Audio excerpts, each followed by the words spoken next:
And so, as you know, I'm at the NRB with my favorite group of ladies. I get to know new ones, but I get to hear their stories. That absolutely amazes me.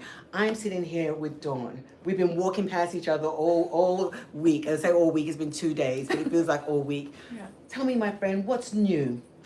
Wow, so much. Resilience Anthology 3 is Yes. out.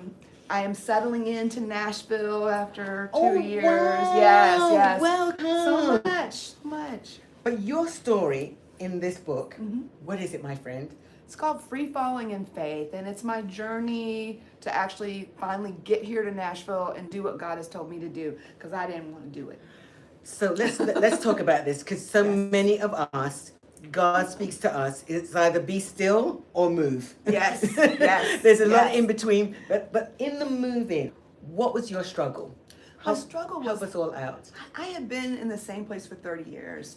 In the Atlanta area, Yeah. my family was there. Mhm. My daughter was pregnant with my second grandchild, Ooh, and so that's tough. I that's was rooted. That's a tough move, especially when it's grandchildren. Oh yeah, I Mhm. I wasn't leaving, Mhm. and I had this war with the Lord where I said no, I'm not going to do it. But the longer I stayed, the worse it got. Yeah. My daughter, who I was very close to, and still am, we're fighting with one another. Yeah. And the struggle with going back and forth, because Mhm. I would come for a little while and then I'd go back. Yeah. And I'd Yeah. come for a little while and go back. What they say, you've got your feet in both waters. Yes, You- exactly. You hold between two, the spiritual, you hold between two opinions. Exactly. Now you've got to choose one. Exactly. And it was funny because I said, okay, I know exactly what to do. I'm going to throw down a fleece.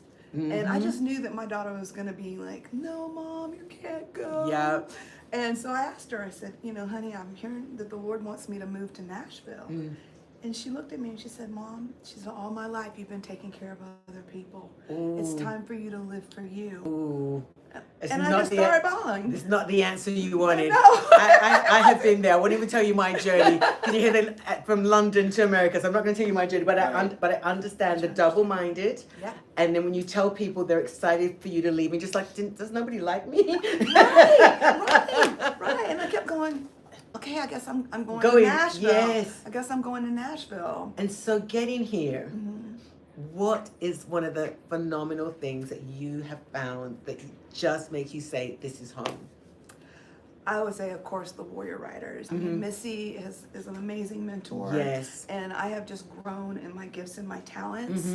And also, there is a covering here in Nashville that I have never really experienced, a supernatural experience here that I'm encountering more and more of Praise God God. moving and breathing and Praise having God. His being. Yes. So absolutely. So being in the right place, Yes. with the right people, Yes. and telling your story. Yes. Yes, absolutely. You know, we all have struggles when it comes to, I call it the shift. When God moves us completely from an environment that we know, we're rooted, we've got our systems, our community in place, Yes. and God says, move. Abraham. I used to say, I'll never preach Abraham. Now I'm living Abraham, right? But you have to understand that these women are sharing their stories so that you will not be afraid when you hear God's voice, because somebody is reminding you that faith is in the movement. Miracle is in the movement. Exactly right. Exactly right. How would you encourage them? I would just say that you can free fall into the arms of the Lord, and He will not let you fall. He will catch you. Just step off the cliff and enjoy the ride. Soar. There are more cliffs that you are going to hear these ladies jump off. And so you need to stay and come right back, because there's some stories that will just awaken your faith and remind you why you love the Lord. So come on back. A nice little break. Bye for now.